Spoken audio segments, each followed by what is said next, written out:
Welcome in, everybody, to week number 14. The state championship game is almost here. My name is Jeff Mahoney with SummitCitySports, and as always, we have Casey O'Boyle from Northeast Indiana GameNight with us. And Casey, it's the semi-state round. And let's go ahead and get started with 6A here. Maryville is going to take on Westfield. You got Westfield winning it by 10. Of course, last week, Westfield took down the Carroll Chargers, ending their great season where, they ended the regular season with a share of the SAC title for the first time in their program's history. Yeah, and I still the Swami scale still kept Carroll on top this week. And I in all likelihood will keep them there these last couple of weeks, just because I feel like at the end of the season, that was the best team in our area, Jeff. It was, an interesting game last week against Westfield because the Chargers were moving the ball and did some really good things, but they just couldn't finish drives initially. And it allowed Westfield to stretch their lead. And then the Chargers cut that lead in half 16-8. And at that point, I thought, wow, they had all the momentum. Jeff Becker was kind of doing Jeff Becker type things. And that defense looked like they were going to potentially hold their own throughout the course of the game. And then Westfield's, I think, just depth and size advantage kind of took over there in the middle portion of the game, especially in the second half. And the Shamrock salted things away. But it was still a great season by the Chargers. What a wonderful career for Jeff Becker. It would have been interesting to see if Jameson Coverstone would have made a little bit of a difference with that offense a week ago, because I feel like they really missed him. I'll tell you what, Casey, in that game, you saw Jeff Becker throw an interception early on, and man, he came back and made the tackle, and it was a huge hit. Kind of made you think, wow, if quarterback doesn't end up panning out at the next level, this guy could play linebacker. For sure. It's funny you mentioned that, because I thought the same thing, and I hearkened back to I remember when I was doing a piece in the early days of Game Night on the top hitters in the Game Night Nation, and I remember talking to then head coach Matt Lindsay out at Lures, and I said, "Who is your best hitter?" And remember, this is the era with Anthony Spencer and some of those fellas, Adam Griffith, some really talented football players. And I said, who's your best hitter? He said, only the Rye Matt Lindsay way. He said, you mean besides Kyle? And again, Kyle was just a quarterback. He was a 3-year starter, of course, at Lures, went to 3 state championships, won 2 of them. I just thought it was funny because here it was his son, and he knew, he can hit if he has to. And it reminded me a little bit of that hit by Jeff Becker. So you're right. I don't think South Dakota State has any intentions of playing him on the defensive side of the ball, but and I don't think Jeff Becker has any intentions of throwing any interceptions either at the next level, although it will happen. Well, Westfield ranked number 2 in the final poll there in the AP, and ranked number 2 in the coaches poll in the final. They'll take on the winner of Ben Davis at Center Grove. Man, Center Grove has really been one of the premier teams here in the state the last few years. For sure. I mean, nationally ranked, again, for a reason. This the Trojans are just loaded. They've got a defensive lineman that's being recruited heavily by the likes of Alabama.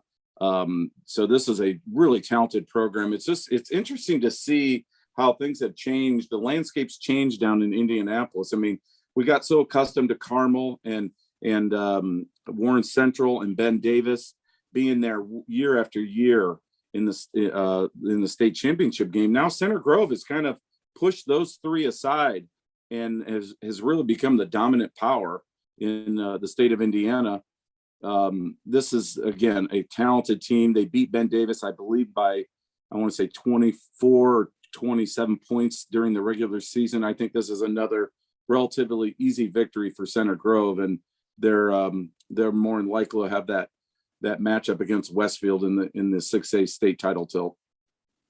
Moving on to 5A, Bishop Dwenger went down to Zionsville and lost.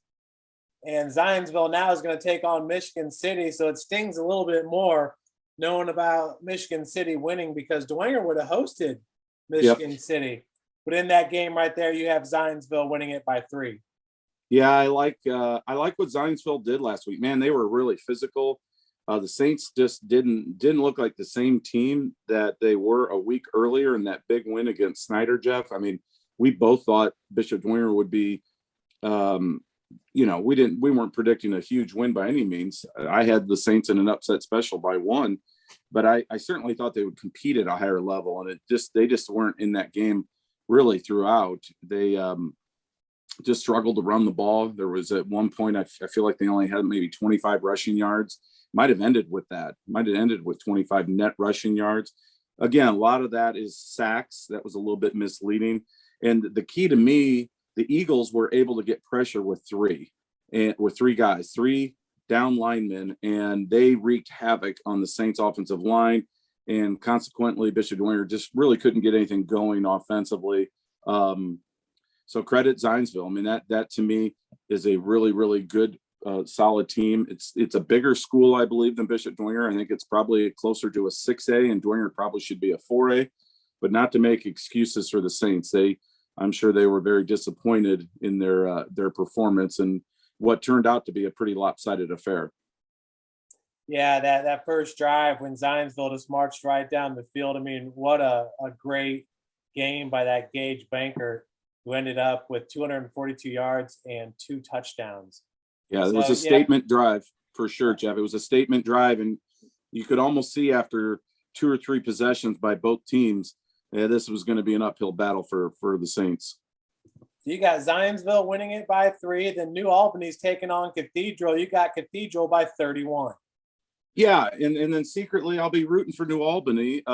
Steve Cooley is the head coach down there of the Bulldogs. He was during the early years of my sports writing career, when I moved back to Fort Wayne and I worked for the News Sentinel, he was the head coach at Harding High School.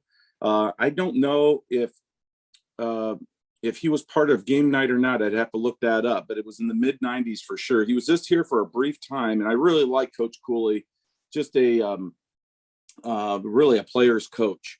You could see it back then as a young man in his late 20s. I'm guessing he's probably around my age, early 50s now. And I'm really happy for him to see some success and make it here to the semi-state level. That being said, this is going to be a tall task to defeat mighty Cathedral. I think Cathedral's got to be a heavy favorite in this game, and wouldn't be surprised if this thing's over at halftime. Casey, moving on to Class 4A, Northridge got it done against Mississinawa. Big win for them. Man, they look tough. I mean, you can see how Leo had a tough time with that team. They are big and strong. You got New Prairie winning this one by 9, though. Yeah, and again, that's just playing at home. I think New Prairie plays a little bit, of a misleading schedule. I think they actually play some pretty good teams. But Northridge, man, to see them bounce back at the second half of the season and lose to Northwood the way they did, we saw that, and we thought, wow, this could be a lot closer game. I still had Leo in a big way, and the Lions just didn't get it done a few weeks ago. Is Northridge still, that team that we saw a few weeks ago against Leo? I don't know. I think New Prairie is just a hair better, and I think they score late. But again, Northridge has been just a great story in the Middlebury area. Another one of those programs that's kind of turned a corner here in the last, 7 to 10 years, and has done really some good things in the postseason. Wow, look at that. Northridge, nowhere to be found there in the AP poll, but now playing for a semi-state championship. And they'll take on the winner of Mount Vernon versus Evansville Memorial. So Mount Vernon playing their first season without Coach Kirshner, who went on to Warren Central, his alma mater. Yep. Coach Kirshner's done a nice job there. He'll have Warren Central turn around for sure in no time. And I think Mount Vernon's just kind of to beat Roncalli a week ago. What a shocker. That might have been the biggest surprise from a week ago. And I think that's a team of destiny. It somehow finds a way to go down to Evansville and squeak out a win. In Class 3A, Rebuff will take on Mishawaka Marion, and you got Marion by 4. In the past, we've seen some good matchups with Mishawaka Marion and Bishop Lures, but now Lures back down in 2A. Marion's going to take on Rebuff, a tough team. For sure. And Brebeuf, of course, took it to, another Knights group, our Norwell Knights, last week in a pretty lopsided win, and not real surprising. I think we all felt the Braves were probably a little bit superior to the Norwell Knights, but fantastic season by Coach Josh Gerber and Norwell. He definitely is in that conversation for GameNight Coach of the Year. And the exciting thing about Norwell is that they're returning so many guys. Junior dominated team, and on both sides of the ball, but especially on the offensive side of the ball. So I'm excited to see what they do in the off season, address some of the things that were exposed last week against Brebeuf, and really work on some of those deficiencies, get a little stronger in the weight room, and see where this team goes a year from now. It'll be exciting times for Norwell football. I mean, this is a really proud program that not too long ago, we were used to them winning sectionals and competing well into November. And then they had some struggling years towards the end of Coach Jeff Miller's tenure. And I think Coach Josh Gerber, again, after struggling his first few years out of the gate, has done a fantastic job at Norwell, building a program from the ground up, and really has Norwell back in doing some great things. There, you can see it right there. Those early years were tough, and then towards the end of Coach Miller's tenure, you see a 2-10 season there in 2012, 0-10 in 2011. Those were very un-Norwell-like seasons.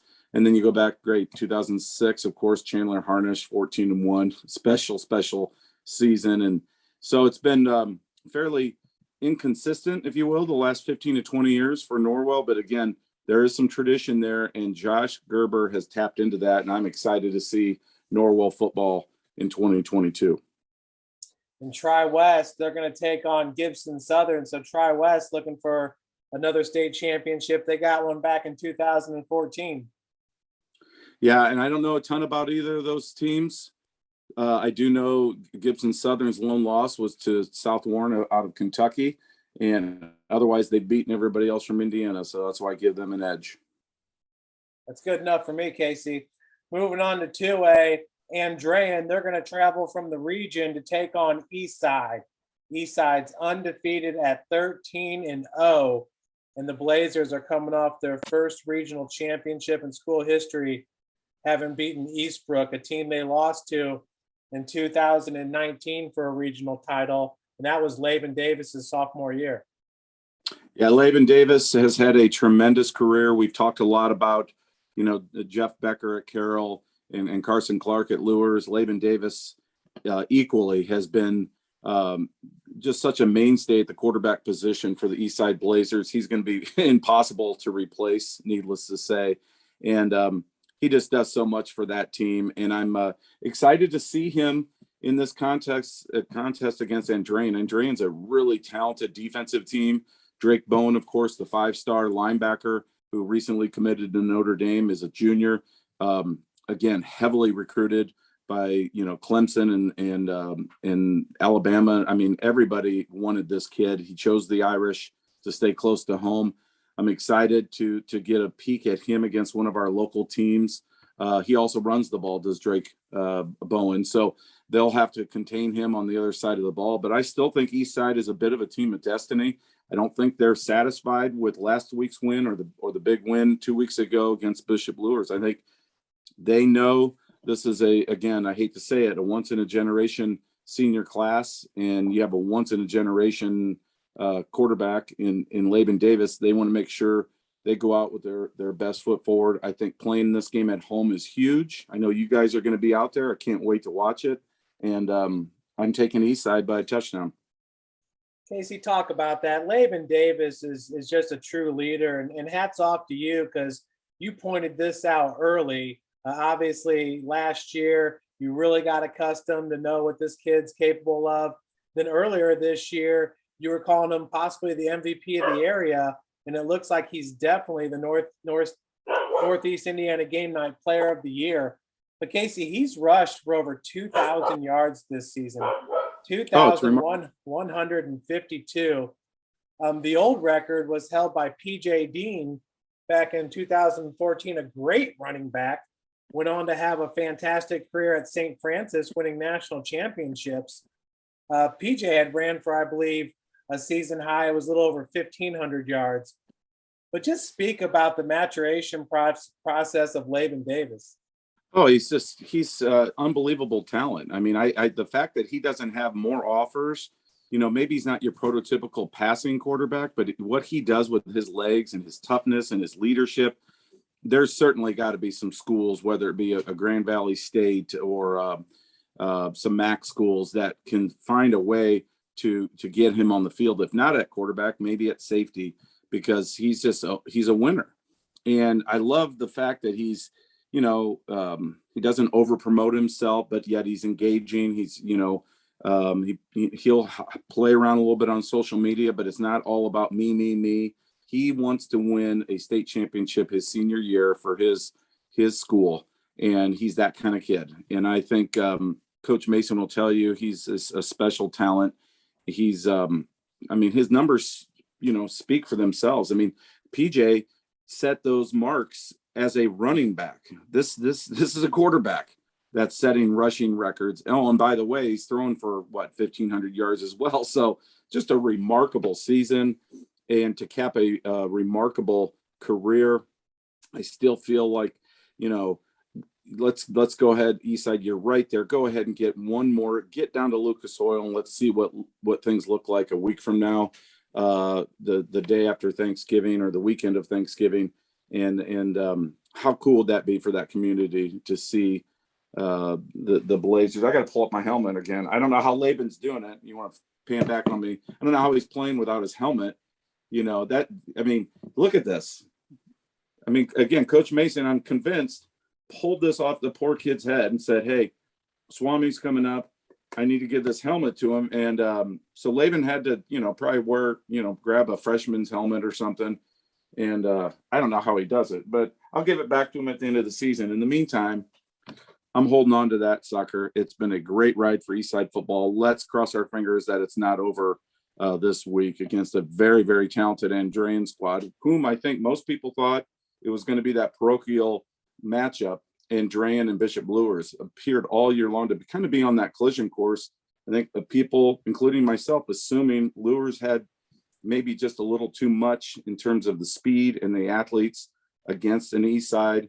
But again, Eastside, what a win 2 weeks ago to hold Luers only 3 points in 3 quarters and eventually hold on 21-16. And then last week against Eastbrook, kind of jumped out to an early lead and had to hold on late against the Panthers.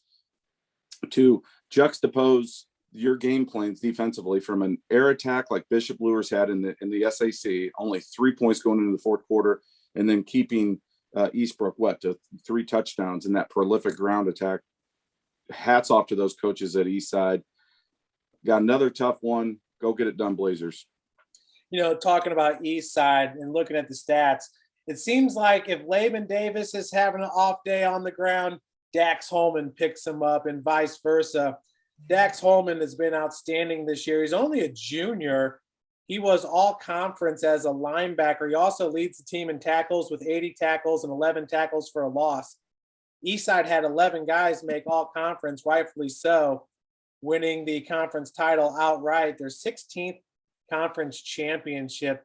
Casey, there's a lot of guys getting it done on this team. This seems like a real tight-knit group.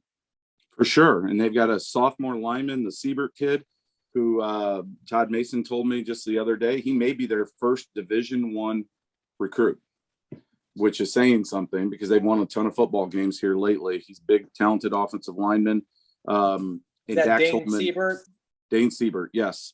And Dax Holman, to your point, what a great player. I thought in the game last year against Bishop Luers, which the Knights won, I thought Dax Holman may have been the best player on the field for Eastside. He was so dominant, especially on the defensive side of the ball. And to your point, when people put a ton of emphasis on containing Laban Davis and making sure he doesn't rush for 200 plus yards, invariably Dax Holman picks up the slack and he'll put forth 150, 175 yard effort. And it's just enough to give that offense some balance in their running game. And they do just enough passing the ball too, especially with their 2 tight ends. Gavin Wallace is a tremendous target, deceptively good athlete. They've got some playmakers there. This may be one of those weeks we need to see some of those other guys step up and make a big play. Yeah, and Casey, Siebert plays that right guard position. Isaiah Fuentes, who was all conference, is the senior offensive tackle, the right tackle at 6'4", 250. So you got 6'4", 250 and 6'4", 285. They got some beast on the O-line. No doubt, especially for a small school. And, they went to Lures a couple of weeks ago, and that's where that game was won, in the trenches. Make no mistake. And I think they took it personally, that people were saying they weren't tough enough, they weren't physical enough, they don't play the SAC schedule, and the Blazers went out and got things done. And again, this feels like a team of destiny. We don't want to get ahead of ourselves, because you know how this works. I mean, it's, you get deep into November, there are upsets, there are surprises, there are all kinds of things, but playing this thing at home, they've got all that momentum. They're not going to be intimidated by Andrean. And I'm excited to see, this matchup. I think it's going to be a great game. I think it comes down to the fourth quarter, and I think Eastside finds a way late. Yeah, and Casey, when you look at Andrean, this is a program that's got a rich history. They got 9 regional championships under their belt, 6 semi-states, and 2 state championships. So it's just a program that keeps reloading every single year. They lost their last game of the regular season at Lowell, 17-7, which gave them a share of the conference title. But since then, they've outscored their opponents 156-16 in the playoffs. This is a team that's rolling. It almost seems like Andrean plays maybe a little bit of a tougher regular season schedule with the likes of Maryville on there, Lowell and Hobart, Munster, just some bigger teams. And Eastside's kind of played a tougher schedule in the playoffs. Yeah, I would totally agree with that. I mean, Eastside's had certainly tough matchups these last couple of weeks. And to your point, Andrean plays some big boys up there in the region for sure. So they are battle tested, and that's why they typically come in with a few more losses in these kind of games late in the year, almost like a Bishop Lures. But again, a lot of talent on both sides of the ball. I think most people outside of the Northeast Indiana area will be picking Andrean just because of tradition and because of Drake Bowen. But yeah, I just think, I like the Blazers to get the job done. I just think playing at home with Laban Davis, this is a team of destiny. As long as they take care of the ball and they finish drives, they shorten the game like they did against Bishop Lures 2 weeks ago. And they're going to have to convert in the red zone because that's when that defense from Andrean will really stiffen. So they're going to have to convert with, it may be with some passes, which is not necessarily they're accustomed to. So to me, that'll be something to keep an eye on, but a great matchup. And I'm going with Eastside by score. And Casey, here's one thing that I thought was a little interesting. Ted Karras Jr. was the head coach at Andrean in 1997, led them to their first state championship game, which they lost. He ended up starting the Marion program in 2007, and then won a state champion or a national championship with the Knights down in Indy in 2012. So kind of interesting there how good football just kind of circles around that program. For sure. And there's definitely some roots there that were planted, a few decades back for sure. And Marion right now is, quite a juggernaut, as you know, in the central part of the state. Well, Casey, the winner of Andrean and Eastside will play Evansville, Mater Dei, or Indy Cecina. And you got Cecina winning it by 2. Yeah, that's a coin flip game. It could go either way. It's my understanding they moved the game to Beech Grove, and Cecina actually won at Beech Grove during the regular season. So for whatever that's worth, they should be used to that surface and that field. Again, 2 parochial powers. We're at that point of the year where you're going to see some of those usual names. There's no Chittard, no Roncalli, no Bishop Dwinger, no Bishop Lures, but we still have the likes of Cathedral and Mater Dei and Andrean and Cecina, and of course in 1A Indy Lutheran. So there are still plenty of those parochial powers, for lack of a better term, still playing. You can expect it about every year in Indiana high school football. Yeah, and Casey, going back to Laban Davis, and I'm pretty sure you're going to pick Eastside to win it all this year, but he goes 6'1", 205 pounds. I think that's one of the things that's most impressive about him is how he's transformed his body. He is a strong athlete. Yeah, for sure. If you look at him when he was a freshman or even as a sophomore, he was, just kind of a wiry kid. Still looked athletic, but not the force that he is now. I mean, he's a well put together football player, and he's not just a running quarterback. He's not just a passing quarterback. He certainly can play some safety. I think long term, that's where he might find himself playing more reps at the next level. Will be at safety because he's a good hitter, a good tackler, and just such a winner. That being said, I'd love to see somebody take a chance on him. I don't know who that somebody is, but the fact that he's not sewn up yet.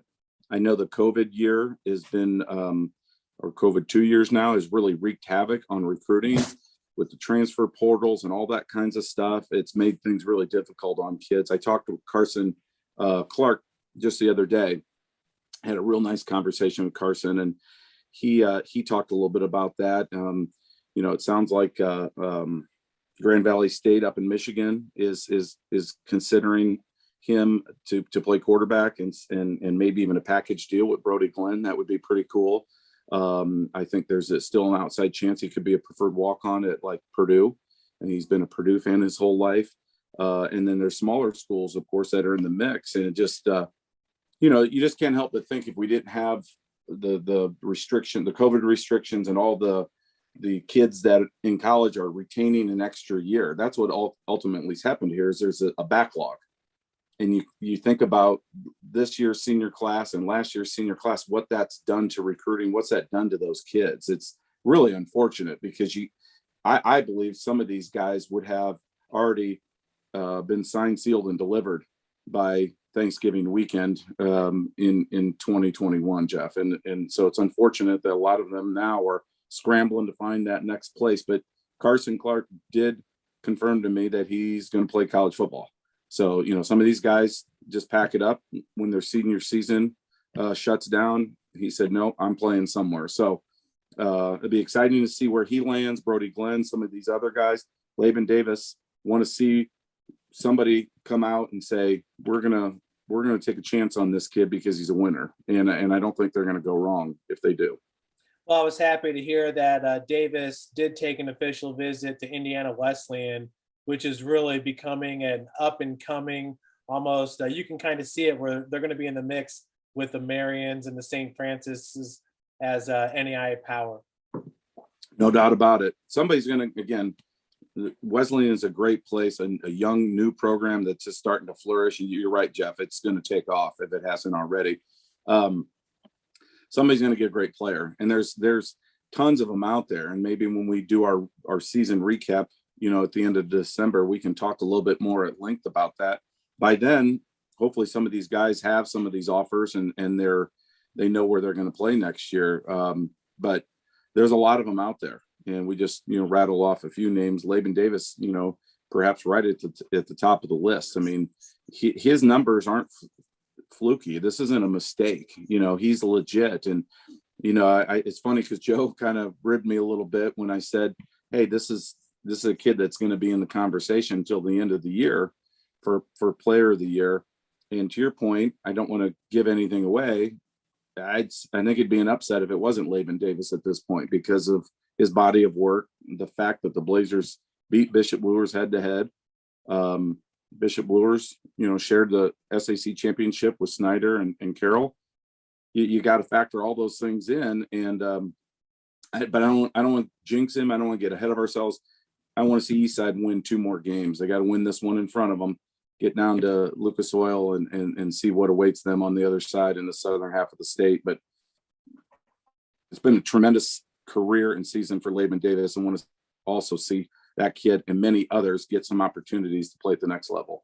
Yeah, Davis, along with his 13 other senior starters, have taken this program to new heights. Well, moving on to Class 1A, Adams Central. Wow, getting it done in another big way against South Adams. They win it, taking on North Judson, and you got Adams Central winning it by 24. Yeah, the Flying Jets, I love what this team's done. Just, they've just taken care of business all year long. They lost that squeaker, I believe, in week 2 up at Eastside. And since then, they've ran the table. Coach Michael Mosher's senior class, again, very talented. There's no surprises here. I think people have been looking to this senior class for a few years now as the team to beat in the northern half of the state in Class 1A. They did get a bit of a scare from Coach Paul Sade's team at Cherubusco. And I think that 25-15 win in early in the sectional kind of was a good, I don't want to say wake up call, but a good, right cross to the chin to kind of get their attention.